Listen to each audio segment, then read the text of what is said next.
از نیمه دوم سال 1401 بر اساس دستور سامانه مؤدیان و پایانه‌های فروشگاهی تصمیم بر این شد که صورت حساب‌ها به صورت الکترونیکی ایجاد بشن و نیاز به دریافت شناسه کالا و خدمات رو ایجاد کردن.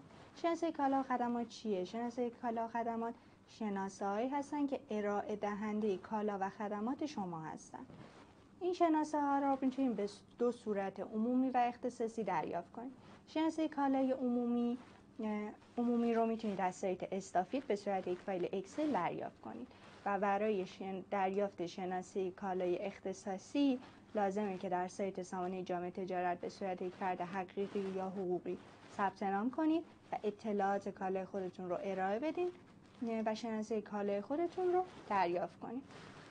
شناسه خدمت عمومی هم به صورت یک فایل اکسل وجود داره که در سایت سامانه جامعه تجارت وجود داره، میتونید اون رو دریافت کنید و برای شناسه خدمت اختصاصی لازمه که در سایت پورتال GS1 ثبت نام کنید و با نماینده ایران کد در ارتباط باشید تا این شناسه رو دریافت کنید.